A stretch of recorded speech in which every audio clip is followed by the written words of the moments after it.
According to the World Health Organization, 295,000 newborns die before reaching 4 weeks of age due to birth defects and their complications.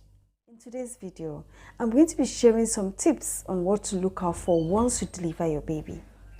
Meanwhile, at the point of delivery, these problems are identified by the healthcare worker that delivered the baby, but in situations where something is missed out or the proper thing is not done, it will be a huge plus that you're able to make that observation and call for the attention of your healthcare givers. You see, knowledge is power.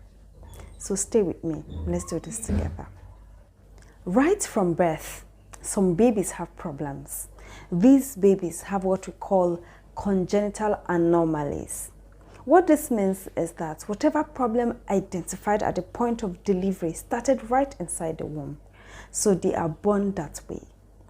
Not all the problems that happen inside the womb can be seen immediately the baby is born, but it is important for us to know the ones we can identify at the point of delivery or shortly after the baby is born, so that we tackle them immediately. Remember, a stitch in time saves 9. Some families have suffered so much because of a defect in a child that was not identified early. And just looking around the baby very well at the point of delivery would have made a huge difference. So for the purpose of this video, I'm going to itemize 10 areas you look out for in your newborns as parents. Some of these problems are very clear, they are obvious. For instance, if a baby's intestines come out on the abdomen, it's obvious, you see it, you don't need to look deep to see. So I want us to identify things that are present, but they are hidden. And all we need to do is to look at the baby with something in mind, look at the baby with an intention while admiring the baby. For example, it is not so easy to notice that a baby's hand has an extra forefinger until you look at the hand closely and even count to be sure of the number. So today we're going to learn some new things. Now, once your baby is placed in your hands, parents, please look at the following areas: baby's head, baby's eyes, the nose and mouth, the tongue, fingers, baby's abdomen, baby's private parts, baby's feet, baby's back and buttocks, and then the baby's pampers. Starting from the head, the first thing to observe on your baby's head is the size of the baby's head. Observe to see if it is too small or it is too big. Normal size of a baby's head is between 33 centimeters and 37 centimeters using a tape. So feel free to ask your midwife or your doctor the size of a baby's head at birth. After that, look if there is any abnormal growth on your baby's head. The swelling is big and it's a bit abnormal. This is different from the soft swelling you see after a baby is delivered vaginally. Those ones will go on their own. But when you see as if the baby's head has another growth, please don't go home with that baby without making sure that the baby is examined and you are told what the problem is or that it is normal, okay? The next area to look at is the baby's eyes. Most times babies have their eyes closed. For you to be able to look in the eyes without struggling with your hand, just gently hold the baby and calmly move the baby forward and backward. Those kids' eyes will open up for you. The expected appearance of baby's eyeball is to have the middle part colored, which is mostly black or brown. Then the other side, which is white in color. Now, on the white part of the eye, look out for other colors, like yellow color. If it is yellow, it is called jaundice. And this is a dangerous thing, especially if it is seen within 24 hours following delivery of the baby. It should help that baby. Another thing, you can notice that part to look like it's bluish, blue color. It is seen in some kind of bone disease in children. Now, the white area can also appear bloody, especially if the delivery was traumatic. Please call for attention of your healthcare givers. Then for the black part, if you look at it and it looks as if there's white something on it covering the black area, this might just be a case of congenital rubella, because that is congenital cataract in most cases. That's how they appear. Please don't take that baby home. Report and make sure that is attended to, okay? Then if baby's eyes are closed, I notice something like this, like pus coming up on baby's eyes. Please don't ignore it or don't just clean it. You know, the reflex of a mother, you just clean it up and think it's normal. Don't do that. Call for attention, because in some cases we'll have to take a swab stick of that pus, take it to the lab and know what the baby is dealing with. So please, it is very important to look at the eyes very clearly. Don't assume. Mothers, don't assume, especially if you've delivered many babies. Pregnancy, childbirth do not have customers. Pregnancy, labor, delivery, no customer. Please, don't assume. Just report that you're noticing something from your baby's eyes and you need to be told what it is, okay? That will help us. Yeah. The next part to look at is baby's nose and the roof of the mouth. If you open your mouth now as you're listening to me, the upper part of your mouth where your tongue touches is the roof of the mouth. This roof is called a palate. Check for opening across the lips of the baby, especially the upper lips, into the nostril. Check if there's any opening, and also across the palate. This opening is called cleft if it is present. If there's a cleft and it is not treated, that child will have problems with feeding and may even have frequent respiratory tract infections. So please, it is important to look out for this and take note. Report. Don't shy away, okay? Especially if you did not deliver in the hospital. And of course, I expect everyone coming on this channel to always deliver in the hospital, okay? You have so much to gain by doing that. Thank you. Then look at baby's tongue. Some babies, once you see them lying in their cot, it will appear as if the tongue is coming out from the mouth. It's that the tongue looks too big or the mouth is so small. Now, there are conditions that can cause large tongue in children or in babies. So that baby will require a test to confirm if everything is all right. Another aspect you should look out for in the mouth, underneath the tongue, there may be a tongue tie. A tongue tie will appear as if something is holding the tongue to the lower inner part of the jaw, as if it's pulling the tongue downwards. Now, when you notice this, please report. If it is present, it is called frenulum, and it might affect baby's feeding, and then later in life it can affect baby's speaking if it's not attended to, okay? Now, the fifth area, baby's fingers. Look at the baby's fingers. Are they joined together like web? Are they connected? Is there something linking them up? Check it out very well. Then count the fingers to be sure that they are 5 in number only. Sometimes there's a little tag beside the little finger. Please, that can be taken off, okay? Then the abdomen, where the stomach is located. In normal newborn, normal new baby, the abdomen is just full and normal. But when you notice as if it looks stretchy and full, that may be a signal, or the veins are showing, there may be a problem. Or the abdomen looks as if it's deep inside, it's downwards, inwards, there may be a problem. Please don't assume that your baby is lean or your baby is not fat. Don't assume, just ask, is this all right? Is everything all right? Okay, please, very important. Then look at the umbilical cord. It should be clamped and clean.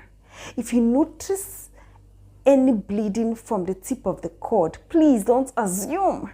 Call for attention, especially after cleaning the cord and you still notice something coming. Please call. That cord may need a reclamping to clamp properly, because the blood vessels that connected the baby to the mother in the womb pass through the umbilical cord. So they may just be open somehow and the baby may bleed from there and there'll be a problem. So please don't assume, okay?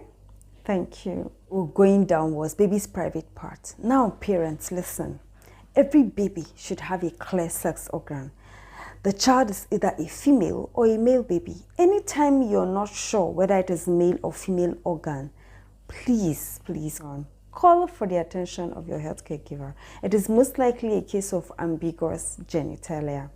I've seen a case where a child was raised as a male because there was a little penile organ, but everything in that child's body was female. It was when the child grew up and started producing breasts that the parents took the child to the hospital and a test was done, and it was seen that that child is genetically female. The only thing that made the child look like a male, just a little penile organ. The child was given a boy's name, treated like a boy, trained up like a boy. So you know the disaster of reversing all of that. So please start early.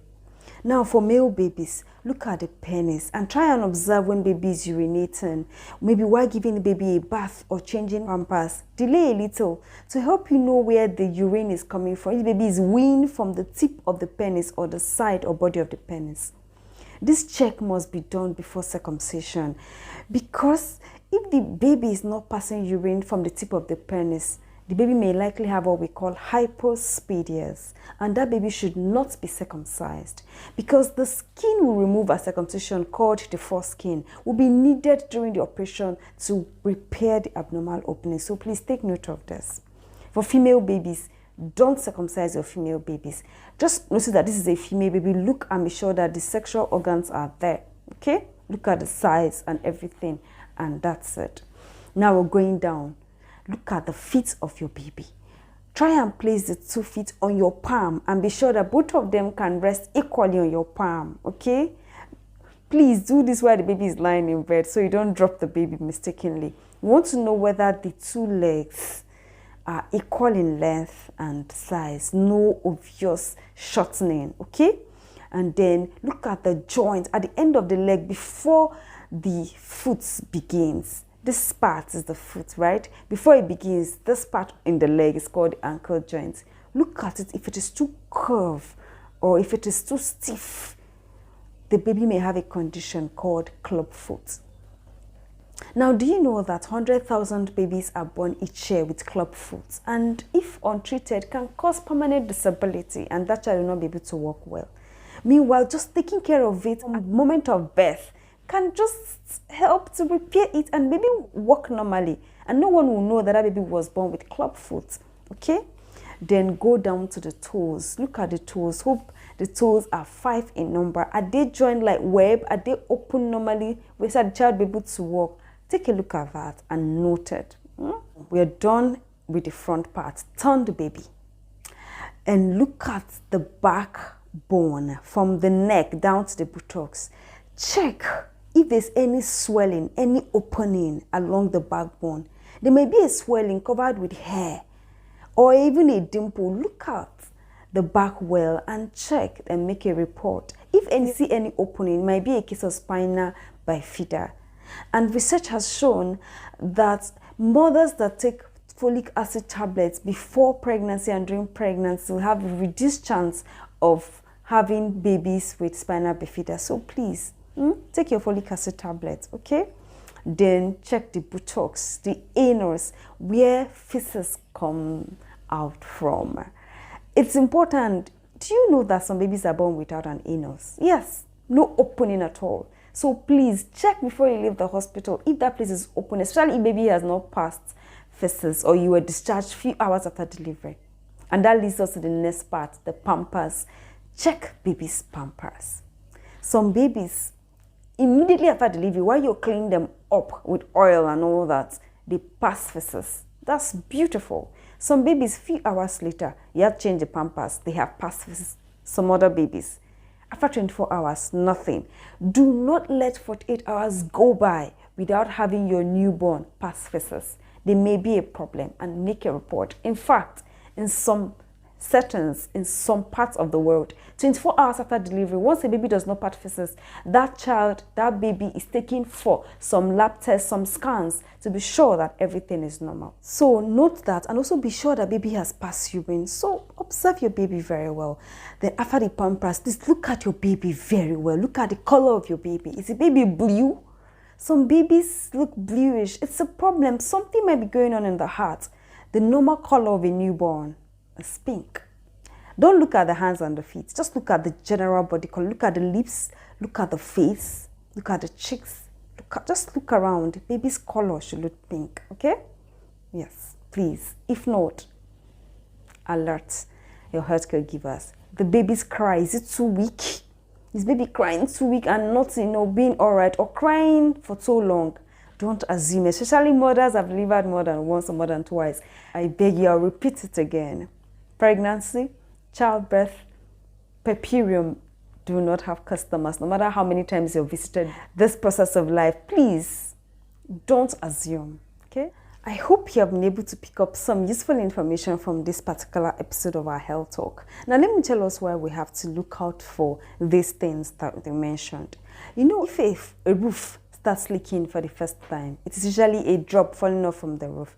And after a while, if you don't attend to that leaking spot, the water will start increasing, and then one day, boom, like half of the ceiling is soaked and the floor inside the house is wet and flooded.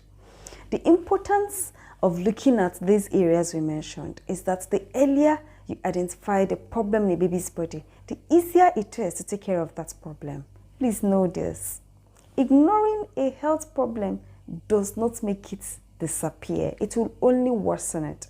Just like the example I gave with a leaking roof, the longer it takes to identify and solve the problem, the more problematic it becomes. If that problem would have caused 1 week of hospital admission at the early stage, it may lead to lifelong disability just because of delay.